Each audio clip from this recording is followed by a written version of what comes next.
Tome asiento nomás. Vamos a tomar un par de versículos de la Biblia para poder cimentarnos en este tema. Amén. Vamos a ir al libro de Jueces, en el capítulo 2. ¿Alguien tiene su Biblia a mano? Libro de Jueces, capítulo 2. Ahí vamos a tomar un par de versículos. Son súper interesantes estos versículos, ¿eh? Libro de Jueces, capítulo 2. En alguna oportunidad yo di un tema parecido a este y le puse por título El peligro de no conocer la historia. Así me acuerdo que titulé ese estudio en esa oportunidad, El peligro de no conocer la historia. Les cuento, hermano, este próximo viernes 26 se va a celebrar acá en nuestra comuna, en Peñaflor, en nuestra ciudad, este evento, la celebración del Día Nacional de las Iglesias Evangélicas y Protestantes de nuestro país. Amén. Tengo el privilegio de ser el predicador de ese día. Amén. Entonces estoy orando al Señor y he buscado que el Señor coloque la palabra apropiada y la palabra precisa para la ocasión. No porque va a estar el señor alcalde, los concejales, el gobernador, sino porque para darle realce. Amén. Realce a esta celebración y darle realce al Evangelio de Jesucristo. Amén. Ya, ¿alguien tiene los textos? Jueces capítulo 2, el versículo 7 primero. A ver, hermano Marcos, lea fuerte el versículo 7. Y el pueblo había servido a Jehová todo el tiempo de Josué. Amén. Y todo el tiempo de los ancianos que sobrevivieron a Josué, los cuales habían visto todas las grandes obras de Jehová que él había hecho por Israel. Amén. Dice que el pueblo había servido a Jehová durante todo el tiempo de Josué. Amén. Y entonces Josué y los ancianos, ellos habían conocido a Jehová y habían visto las grandes obras que Jehová había hecho por Israel. Alguien lea el versículo 10 ahora. El versículo 10. ¿Qué dice el versículo 10? Hermana Yonersi. Y toda aquella generación. Hermana Margarita. Lea, por favor. Y toda aquella generación también fue reunida a sus padres, y se levantó después de ellos otra generación que no conocía a Jehová ni la obra que él había hecho por Israel. Amén, amén, amén. Dice que después se levantó otra generación que no conocía a Jehová. Amén. Que no conocía al Señor, ni tampoco sabían las obras que Dios había hecho por el pueblo. Amén. Entonces, aquí yo he tomado estos dos versículos. ¿Por qué? Porque quiero, hermanos queridos, que nos quede claro el peligro que se corre cuando no se conoce la historia. Le voy a hacer una consulta. Si usted tiene un vehículo y se lo presta a alguien, tiene que pasar un lomotor o pasar por un bache, alguna cosa, ¿usted cree que pasará con cuidado? ¿Por qué no? Porque no es de él. No sabe cuánto costó ese vehículo. Entonces, cuando alguien no conoce el precio, cuando alguien no conoce la historia, no conoce cómo se constituyeron las cosas, no las cuida, no las valora. Y eso es lo que está ocurriendo hoy. Lamentablemente es lo que está ocurriendo hoy, y no solamente en nuestro país, sino en el mundo entero, Por eso es bueno que conozcamos parte de la historia para que sepamos cómo se gestó la historia de la iglesia evangélica en nuestro país y cómo nació el protestantismo en el mundo. Amén. Hermanos amados, para poder entrar en esta materia, vamos a tener que remontarnos a la historia de la humanidad. La historia de la humanidad es una historia muy linda, hermano. Cuando conocemos la historia de la humanidad, nos podemos dar cuenta de que hay cosas y eventos trascendentales que por ignorancia a veces uno no sabe cómo contestar. Por ejemplo, una pincelada nomás a la historia de la humanidad. ¿Alguien ha oído hablar alguna vez de una dama llamada Florence Nightingale?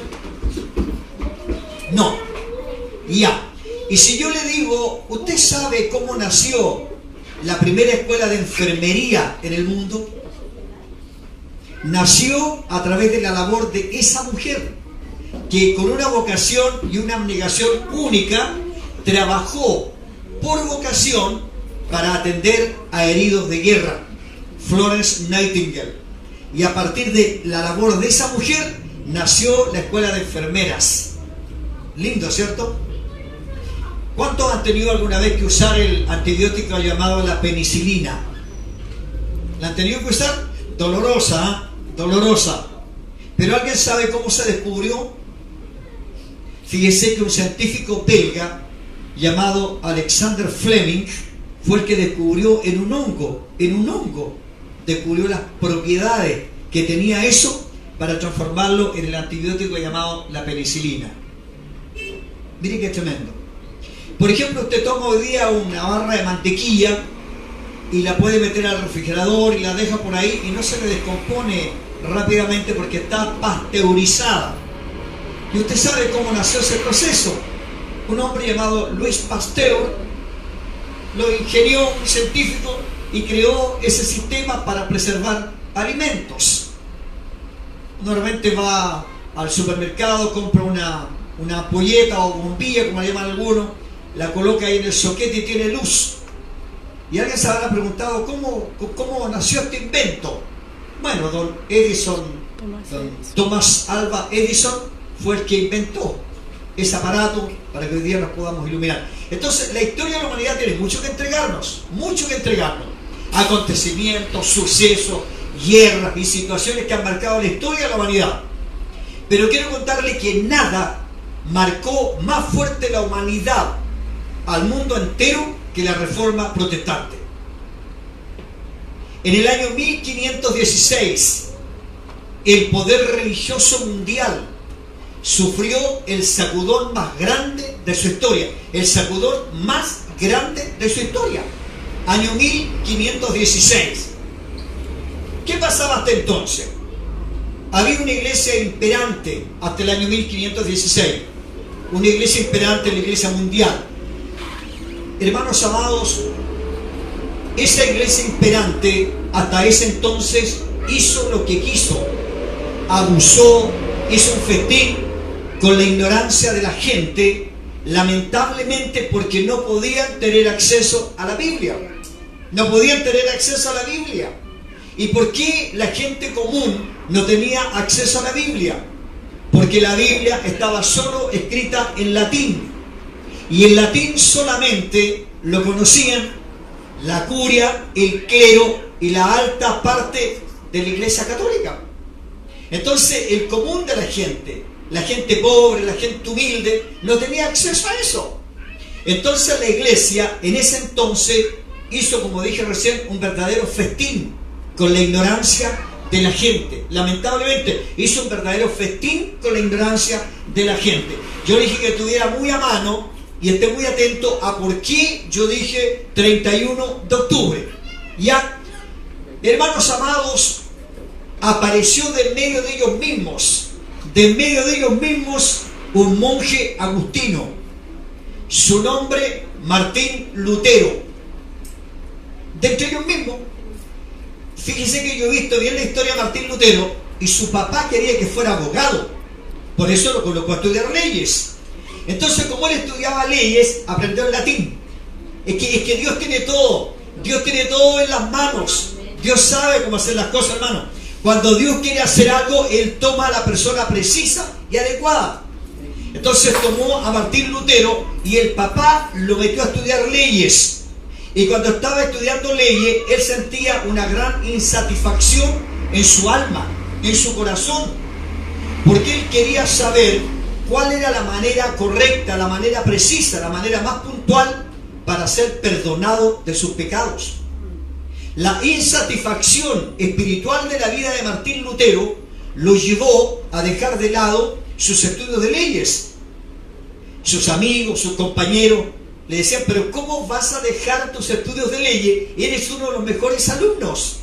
Pero él tenía una necesidad en su alma, tenía una necesidad en su corazón. Entonces Martín Lutero, ¿qué es lo que hizo?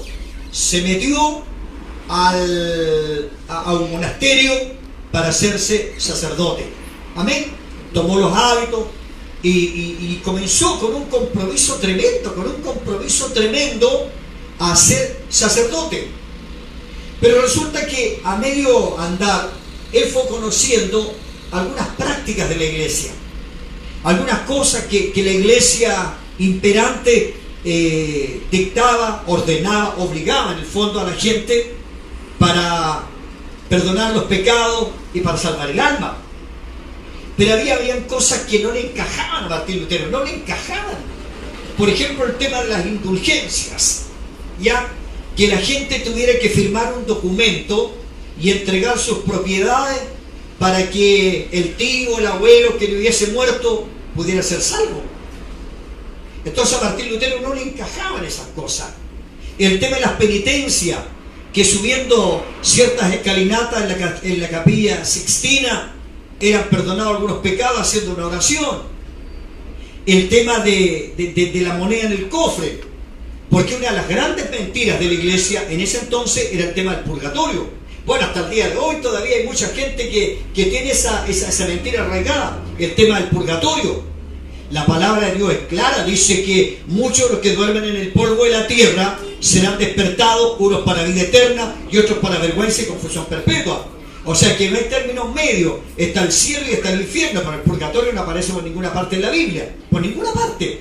Pero como digo, la ignorancia que la gente tenía de la Biblia, porque no podía tener acceso a ella, entonces le llevaba a creer en todo lo que le decían, en todo lo que le decían. Y la gente entregaba sus propiedades, la gente entregaba sus ofrendas, hacía sus penitencias, pero había algo peor que aquello, el llamado ascetismo. Y el ascetismo era una práctica en la cual tenían que castigar el cuerpo para liberar el alma.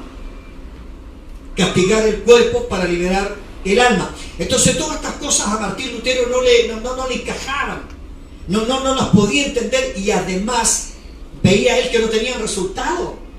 La adoración a las reliquias de la iglesia, por ejemplo, llevaban con una espina de Cristo, con un pedacito de la madera de la cruz, un pedacito del manto, y había que adorarlo. Entonces todas esas cosas a él no le cuadraban, y su alma seguía en una tremenda insatisfacción.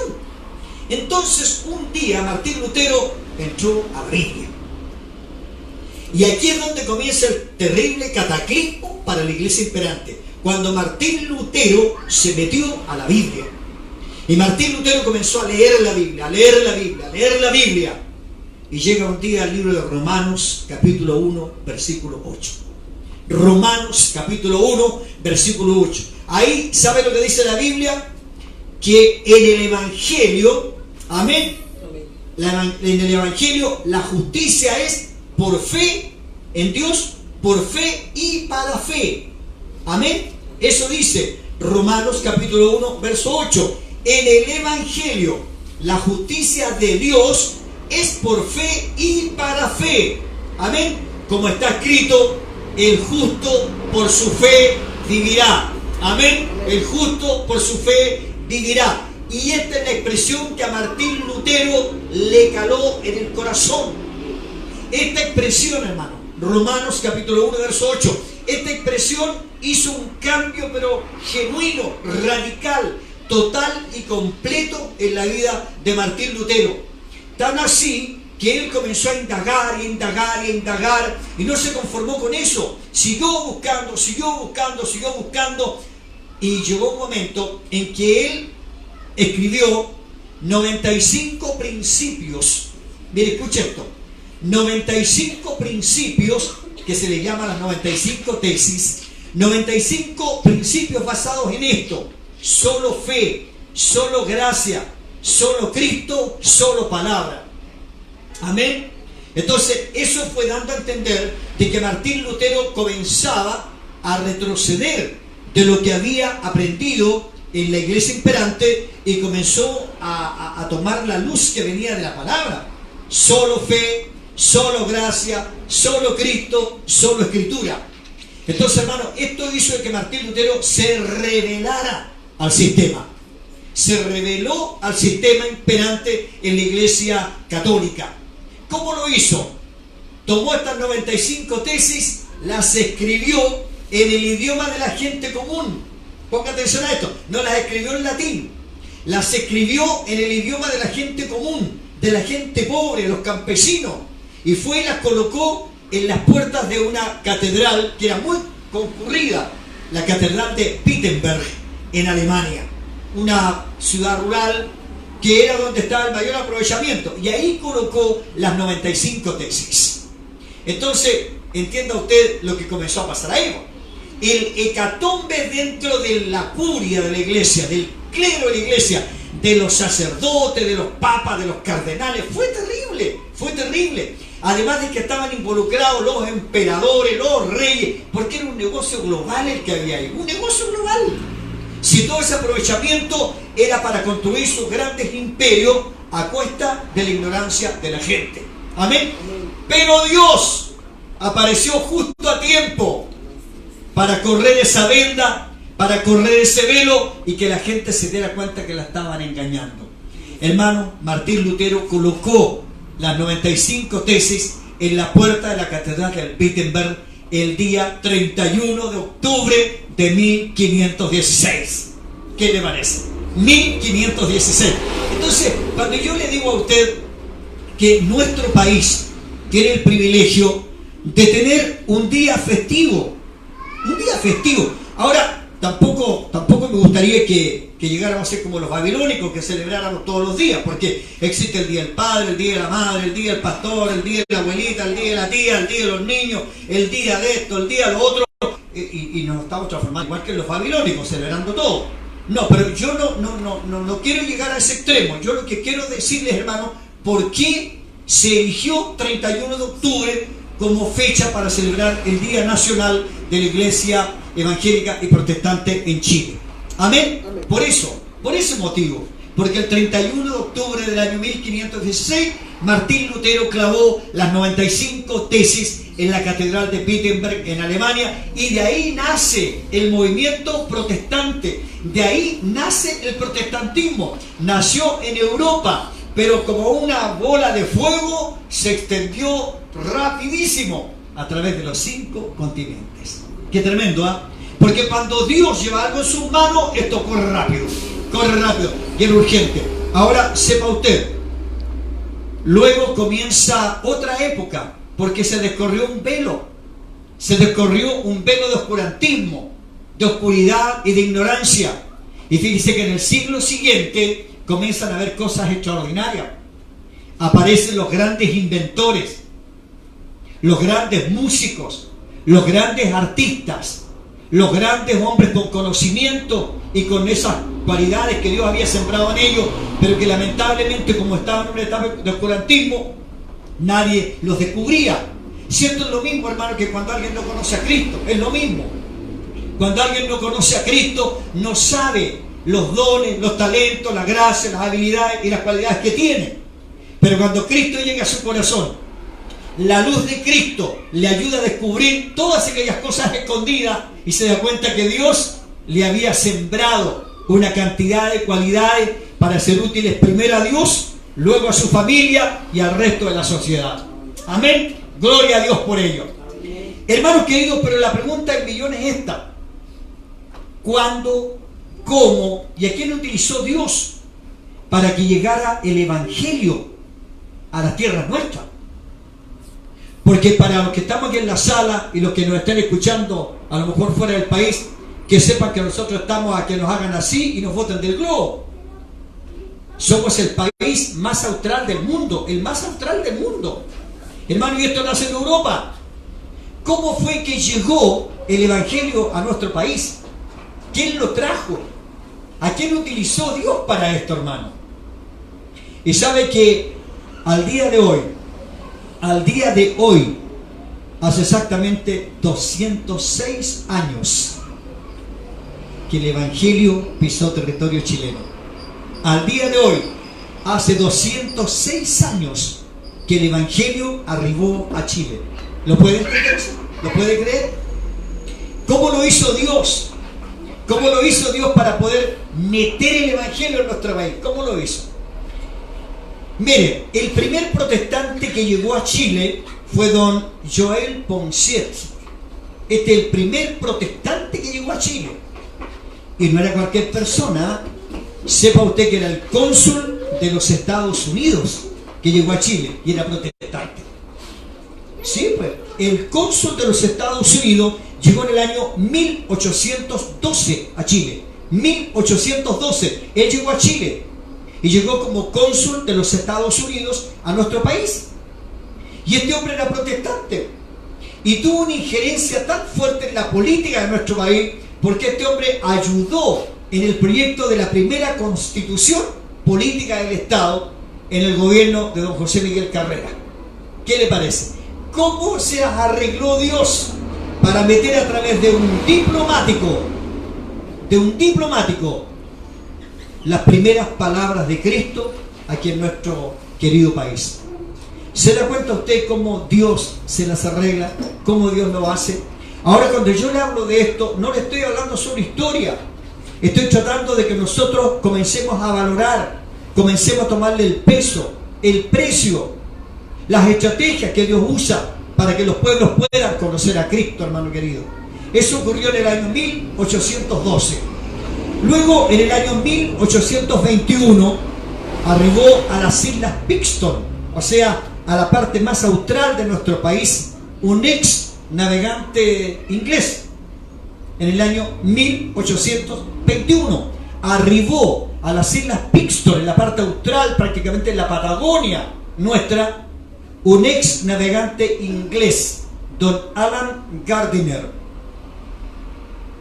Este era un navegante inglés que se convirtió a Cristo y se transformó en misionero y quiso venir a Chile. Por el canal del Beagle llegó a nuestro país. ¿Quieren saber quiénes fueron los primeros que escucharon la palabra de Dios a través de este hombre? Los Onas, los Yaganes y los Alacalufe, porque eran los indígenas que vivían en esas tierras. A él les predicó, a los Onas, a los Yaganes y a los Alacalufe. Él les sembró la palabra de Dios. Año 1821. ¡Qué tremendo, hermano! ¡Qué bendición!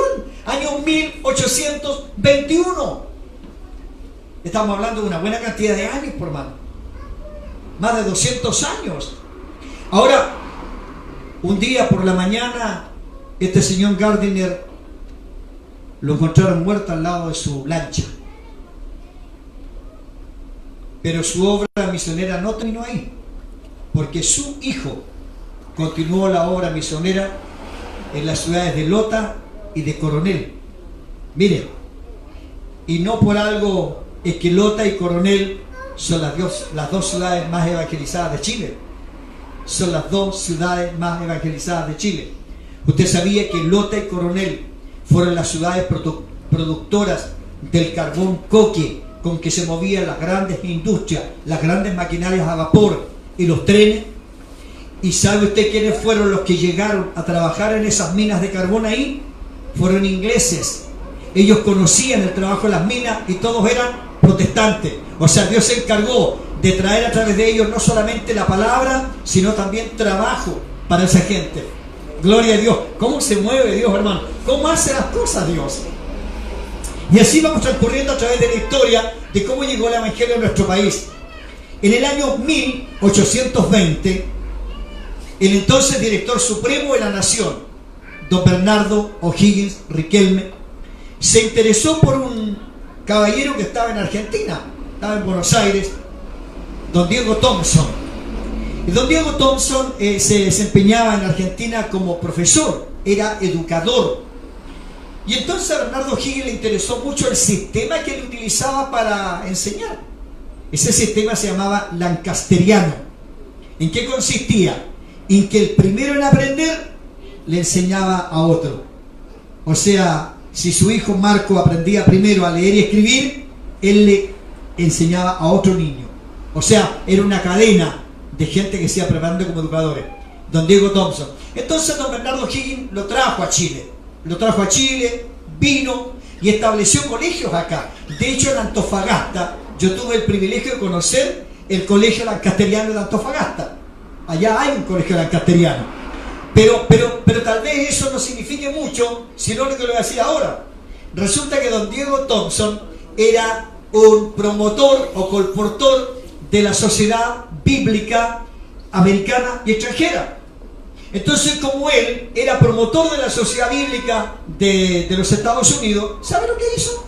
Trajo 400 Nuevos Testamentos a Chile y escritos en español, hermano querido, y fue la primera literatura cristiana en nuestro idioma que llegó a Chile en el año 1820. En la valija de don Diego Thompson llegó esa palabra. ¿Qué le parece? ¿Cómo Dios se mueve? ¿Cómo Dios se las arregla para que su palabra no solamente llegara oral a la gente, no verbal solamente, sino que llegara también escrita a través de otro diplomático? Tremendo, ¿eh? Es tremendo como Dios se mueve, hermano.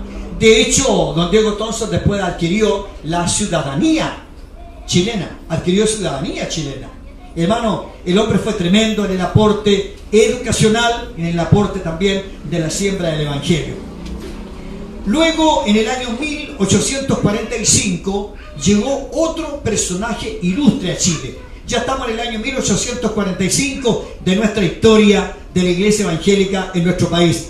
Llegó a nuestro país don David Trumbull, o David Trumbull, como quiera llamarlo, ¿ya?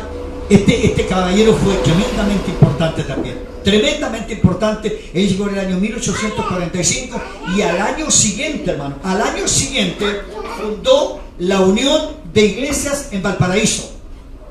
Al año siguiente al tiro, fundó la Unión de Iglesias en Valparaíso. Él fue el que fundó la primera iglesia presbiteriana también en nuestro país, la primera iglesia presbiteriana. O sea, ya estamos hablando, hermano, de personas que llegaron y no solamente predicaron, sino que ya establecieron el Evangelio.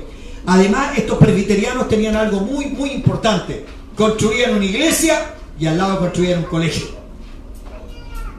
O sea, educación bíblica y educación secular. Y dada por ellos mismos, porque era gente muy preparada. Este señor Trumbull era un tipo demasiado preparado.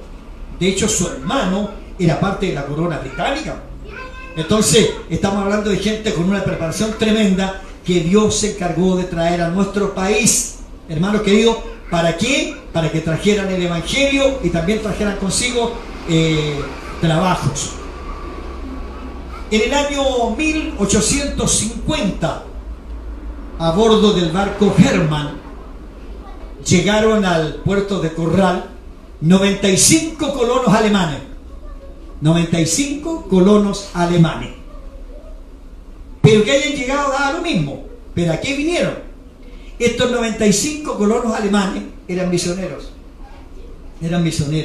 Se establecieron en Valdivia. Ahí se establecieron. Luego se extendieron a Osorno. Y en el tiempo ellos fueron los que fundaron la obra luterana en Chile. La iglesia luterana en Chile. De hecho, en Osorno está la iglesia luterana más antigua de Chile. La fundaron estos 95 colonos alemanes que llegaron de Hamburgo a través de un barco al puerto de Corral. Hermano, la historia es tremenda, la historia es muy linda, la historia nuestra tiene cosas maravillosas. Por eso digo, si nosotros desconocemos la historia de cómo nos llegó el Evangelio, o sea, no sabemos el precio que se pagó. No sabemos el precio que se pagó. Esa gente, hermano, navegó cuántos días o meses tal vez por llegar acá. Mandados por el Señor, enviados por el Señor.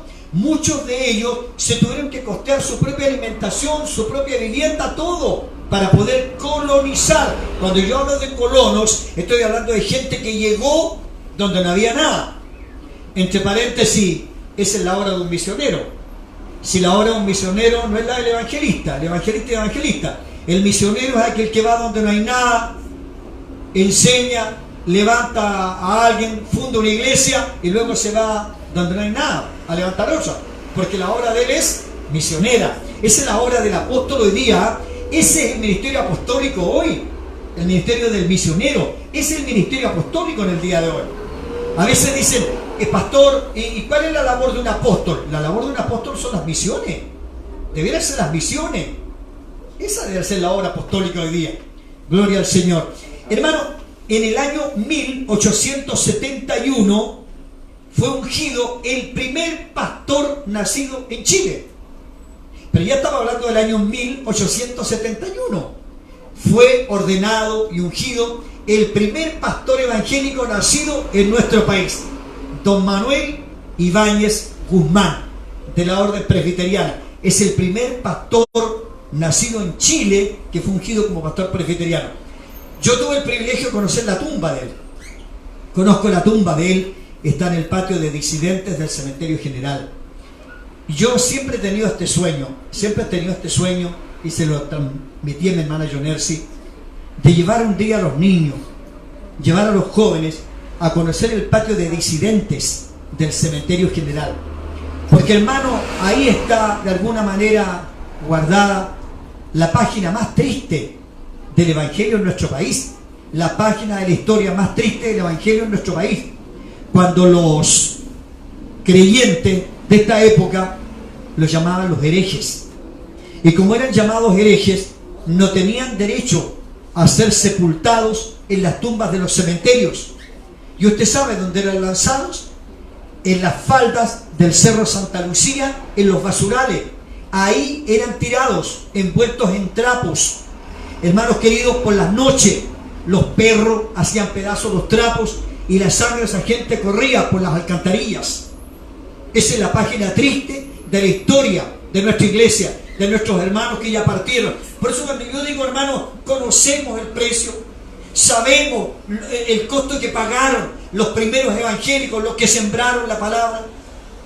A lo mejor cuando yo les pedí que leyeran la palabra de introducción, a lo mejor usted no la entendió, pero dice que hasta la época de Josué el pueblo sirvió a Dios, pero dice que después se levantó otra generación que no conocía a Jehová, tampoco conocía la obra que Dios había hecho. ¿Y qué hicieron? Llevaron al pueblo al pecado, llevaron al pueblo al paganismo, a la idolatría, y dice que provocaron la ira del Señor. Hermano, lamentablemente hoy estamos viviendo parte de esa realidad, Quien no conoce la historia no ama las cosas, no las puede amar. Hermano, yo aprendí a conocer esta historia, por eso amo el Evangelio, amo la obra del Señor, amo la iglesia, porque conozco esta parte de la historia. Conocí parte de los hombres que ya no están, que sembraron con lágrimas, que sembraron, hermanos queridos, frente al oprobio, frente a la maldición, frente a mil cosas. Yo vengo de una familia donde mi abuelo era cristiano, hermano. Mi abuelo era cristiano. Y cuando el dueño del fundo supo que mi abuelo era evangélico, le dijo: agarras tus cosas y tu familia y te mandas a cambiar de aquí, porque era evangélico. En los tiempos cuando los del campo le echaban los caballos encima a los que estaban predicando, cuando le lanzaban los aparatos con excremento, hermano, y con orines a la gente que estaba predicando. Nosotros no hemos pasado por eso, no hemos visto esas cosas. Entonces por eso es que a veces nos cuesta amar algo, porque no hemos sufrido lo que ellos sufrieron. Amén.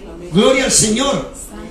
Hermano querido, en el año 1876 llegó a nuestro país desde España, un sacerdote jesuita. Pero esta historia, esta es una parte tremendamente linda de nuestra historia. Este hombre llegó a la quinta región, llegó con los hábitos sacerdotales, siendo un sacerdote jesuita. Y cuenta la historia que en Quillota este señor se encontró un Nuevo Testamento. Entonces, a través de ese Nuevo Testamento, él recibió a Cristo en su corazón. O sea, era un sacerdote por oficio, pero no había recibido a Cristo, no había conocido a Cristo. Entonces, cuando conoció a Cristo, él dejó los hábitos sacerdotales, se convirtió al Evangelio y fue el primer predicador callejero, el primer predicador en predicar fogosamente, con fuerza, con convicción, en las calles de la quinta región, hermano querido. Su nombre, Juan Canut de Bon. Y a buena honra, hermano querido, a nosotros nos dicen ese apodo peyorativo, canutos, por Juan Canut de Bon. Qué tremendo, ¿ah? Qué tremendo. Es parte de nuestra historia, hermano. Es parte de nuestra historia. Don Juan Canut de Bon también está sepultado en el patio de disidentes del Cementerio General. Tuve el honor de estar ahí al lado de la tumba de ese hombre. Si usted me dice, ¿qué sintió, pastor? Nada, estaba al lado de la tumba. Pero tuve el honor de estar al lado de la tumba de un hombre que llegó en el año 1876, sembró el Evangelio y nos dejó un legado tremendamente importante. Gloria al Señor. Hermanos queridos, cuando ya culminaba el siglo, cuando ya el 1800 estaba a punto de cerrar su capítulo, llegó a quien se le denomina el padre del pentecostalismo en Chile, Don Willis Hoover. Llegó directamente de Illinois, Estados Unidos, más o menos en el año 1889. Un hombre tremendo, un hombre metodista, un hombre conservador, un hombre sujeto a la palabra y un hombre que traía visiones claras para Chile. Él llegó a Iquique y allá en Iquique comenzó inmediatamente, hermano, a caballo, a predicar, a llevar la palabra. Levantó iglesia en Iquique. Luego se fue al sur de Chile y luego enclavó en Valparaíso. En Valparaíso sufrió los rigores del gran terremoto del año 1906, cuando la iglesia que había construido se vino abajo. Después un gran incendio. Hermano, pero como Dios tiene todas las cosas bajo su control, Dios tiene todas las cosas en su mano, este hombre haciendo una vigilia de oración en las bodegas del diario El Mercurio de Valparaíso, en el año 1909, se derrama por primera vez en nuestro país lo que llaman el movimiento carismático, pero fue el derramamiento del Espíritu Santo ahí en las bodegas del diario El Mercurio de Valparaíso. Gente que estaba orando, gente que estaba clamando porque había una ciudad en el suelo, una ciudad devastada por el gran terremoto y luego por un incendio, y esa gente está orando y baja el Espíritu Santo sobre ellos y los llena, hermano querido, y aparece una profecía que nos ha llevado por muchos años. Chile será para Cristo, Chile será para Cristo, Chile será para Cristo. Gloria al Señor. Hermano amado, esta es parte de nuestra historia. Así nos llegó el Evangelio a Chile, hermano. 206 años atrás, cuando el primer hombre que vino a Chile, el cónsul de los Estados Unidos, Joel Poinsett, llegó para traer la palabra hasta el día de hoy, hermano, hasta el día de hoy. Pero la historia nuestra también tiene algo que decir, hermano. Este señor Willis Hoover fue el ícono del nacimiento de las iglesias chilenas, el ícono del nacimiento de las iglesias chilenas. La primera iglesia metodista pentecostal la fundó él, Don Willis Hoover, y luego fundó la iglesia evangélica pentecostal, dos iglesias que sin duda fueron fundadas sobre la roca, sin duda alguna. No por algo son las dos iglesias numéricamente más grandes de Chile. Son las dos iglesias numéricamente más grandes de Chile: la iglesia metodista pentecostal de Chile y la iglesia evangélica pentecostal. Son las dos iglesias más grandes numéricamente de nuestro país. Fueron fundadas sobre la roca y la fundó este hombre que murió a los 76 años de edad de una enfermedad. ¿Y cómo nos iba a enfermar si para ellos la lluvia no importaba, la nieve no importaba, el hambre no importaba, si estaban enfermos no importaba? ¿Por qué? Porque ellos fueron llamados a predicar, fueron llamados a traer una palabra, fueron llamados a colonizar países, a llevar el Evangelio a los que no lo conocían, y lo recibimos nosotros. Por misericordia de Dios nos llegó a nosotros. Gloria a Dios por ello. Hermano, y al hacer este recuento, debiéramos recordar a hombres de Dios que ya no están. ¿Y por qué quiero traerlos a colación? ¿Y por qué quiero hacer de alguna manera un reconocimiento en ellos? Porque fueron hombres que no buscaron tribuna, fueron hombres que no buscaron ser populares, fueron hombres que no buscaron el protagonismo, fueron hombres que no buscaron llamar la atención de la gente. No, ellos llegaron a predicar y predicaron. Por ejemplo, don Mamerto Mancilla, uno de los primeros obispos de la iglesia metodista pentecostal. Hermano, hay una calle acá en nuestra ciudad que tiene el nombre del segundo obispo de la iglesia metodista pentecostal, don Manuel Umaña Salinas. Si alguien ha pasado por lo que era antes la calle Bernal del Mercado, hoy se llama Manuel Umaña Salinas. Hermano, en la comuna de Macul hay una calle que lleva el nombre de un obispo emblemático también, don Arturo Espinosa Campos. Él fue el fundador de la Iglesia de Dios Pentecostal, otra tremenda denominación en nuestro país, presente casi en todas las ciudades de Chile. Son hombres que ya partieron. Don Justo Mena Rojas, fundador de la misión evangélica La Voz de Cristo. Tuve el honor de conocerlo al obispo, un hombre humilde, un hombre sencillo, un hombre entregado con todo a la obra del Señor. Puedo nombrarle al obispo Carlos San Martín Pulgar, el obispo de la Iglesia Unida Metodista Pentecostal, un hombre que hasta el último día de su vida estaba ahí en la iglesia. Recuerdo en una oportunidad, estuvimos en una reunión en el Palacio de la Moneda con la Presidenta de la República y el obispo estaba ahí, en silla de ruedas, que apenas podía hablar, pero estaba ahí, porque él quería saber qué estaba pasando con la iglesia, porque son hombres que sentían celo por la iglesia, les dolía cuando la iglesia sufría, aún en lo peor de su salud, estaban ahí, pendientes de qué es lo que estaba pasando con la iglesia. Hermano querido, eso es lo que Dios necesita hoy, gente que sienta celo, que sienta dolor por lo que ocurre con la iglesia, gente que se ponga en la brecha. Dice la palabra del Señor en el libro de Ezequiel que Dios busca a un hombre que se ponga en la brecha, amén, que se haga vallado y que se ponga entre Dios y la humanidad para que Dios no la condene. Gloria a Dios, hermano, pero lamentablemente hoy día las prebendas políticas, los intereses egoístas, los intereses personales, las ganas de poder, el querer ser protagonista, ha llevado a que la iglesia es la que sufre, la iglesia es la que está sufriendo. Hermano, el obispo Enrique Chávez, hombres que los injuriaron, que los insultaron, hombres que hablaron pésimo de ellos. Mire, se cuenta un testimonio de este obispo. Él estaba en Curicó y se dice que fue a un control médico y estaba ahí en el lugar donde le iban a atender y dijo su nombre y alguien hizo un comentario de él. Y el obispo Chávez, y pensaron que era un comentario cualquiera, y sale el médico, le dice: obispo, por favor, ¿cómo no me avisaron que usted está aquí? O sea, el médico tenía un tremendo concepto del obispo.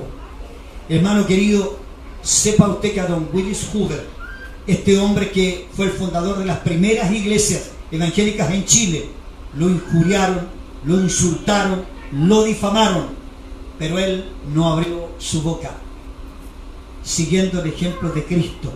Dios hace justicia, Dios tiene el control de todo, Dios conoce mejor mi intimidad. Amén. Palabras de hombres como ellos. Hermano, el obispo Otto Alejandro Chacón Campos, el obispo fundador de la misión evangélica La Antorcha de la Fe. Este hombre, hermano, este hombre con muy poca educación, este obispo con muy poca cultura, fue el primero en sentarse frente al micrófono de una radio y comenzar a hacer programas cristianos. El primero. Todos los demás que hemos estado sentados frente a un micrófono de una radio, le debemos eso a este obispo. Él abrió las puertas. Hermano, este obispo recibía los diezmos y las ofrendas, iba a los supermercados, compraba mercadería y se iba a las islas a repartirla. Se las iba a repartir a la gente pobre de las islas. Una vara demasiado alta del obispo Otto Alejandro Chacón Campos y el obispo Ángel Durán Campos. Si yo he conocido evangelistas, hombres desde la tarima, que con una voz de trueno hablan de Cristo, fue este obispo, el obispo Ángel Durán Campos. Dios lo llevó a predicar a otros países, cotizado en otros países para que llevara la palabra, evangelista chileno. Hermano, esta es parte de la historia. Así está tapizada la historia del evangelio en nuestro país. No sé cuánto conocía usted de esto, no sé cuánto sabía usted de esto. Entonces retomo los textos de inicio. Dice que el pueblo de Israel sirvió a Jehová todo el tiempo de Josué y el tiempo de los ancianos que estaban con Josué. ¿Por qué? Porque eran hombres que habían visto la gloria de Dios. Hermano, ¿cómo Josué no podía tener una convicción y una fe grande de Dios si él le pidió a Dios que detuviera el sol, hermano? Que detuviera la rotación. Y Dios le concedió el privilegio. Entonces, hasta el tiempo de Josué, ese hombre fue el que vio caer las murallas de la ciudad, hermano, después de dar las vueltas que Dios le dijo y tomar la ciudad de la tierra prometida. Entonces, hasta el tiempo de Josué y de los ancianos que estuvieron con él, el pueblo sirvió a Dios, el pueblo amó a Dios, el pueblo tuvo temor de Dios, pero ellos murieron. Y la Biblia dice en los versículos siguientes que murieron y fueron sepultados en las tumbas de sus padres.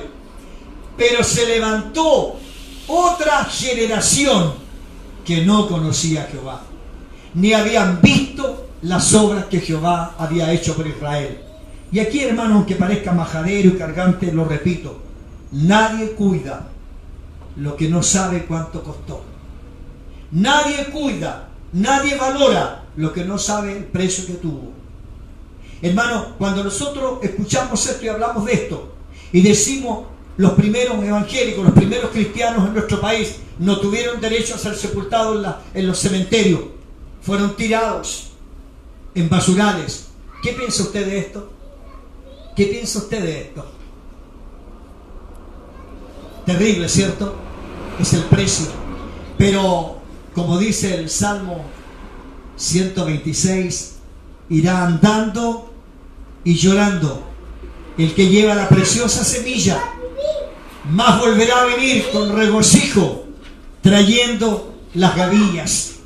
Porque es importante que sepamos esto, porque es importante que conozcamos la historia, porque vamos a aprender a valorar, hermano, que todo esto nace en la cruz de Cristo. Todo esto nace en la cruz de Cristo. ¿Usted cree que Martín Lutero hubiese defendido algo que no sabía qué significaba? Él defendió la muerte de Cristo. Él dijo: yo defiendo a Cristo, pero la cruz es una maldición, como para que la anden paseando y le anden dando pleitesía y la anden adorando como una reliquia. No, él dijo: no, a mí lo que me importa es lo que pasó en esa cruz, porque en esa cruz fui perdonado, fui sanado, fui paternizado. En esa cruz fue redimida mi vida. Hermanos, si no conocemos esto, entonces ¿qué hacemos dentro de una iglesia? Si no conocemos esto, ¿qué hacemos dentro de una iglesia? Yo tengo que saber y tener claro que mi salvación comienza en la cruz de Cristo. Pero que luego hubo hombres que Dios tuvo que usar para abrir las puertas del Evangelio a través del mundo. Como usó a Pablo para traspasar el Evangelio a los gentiles, Dios tomó a Martín Lutero para que traspasara el Evangelio al resto del mundo, desde Europa al resto del mundo. Gloria a Dios. Y usted vio cómo lo hizo Dios, trayendo a hombres importantes, los incrustó en el medio de la sociedad para que su Evangelio pudiera quedar plasmado en nuestro país. ¿Cuántos alaban al Señor por esto? ¿Cuántos le dan gracias al Señor por esto? ¿Cuántos bendicen al Señor por esto? Hermano, yo por eso dije delante, esta noche va a ser especial. Y es especial. Es muy especial. Por eso, hermano querido, que sea festivo o no sea festivo el 31 de octubre, no me importa mayormente. Pero sí destaco que nuestro país es un país bendecido. Lamentablemente, no hemos sabido valorar este tesoro.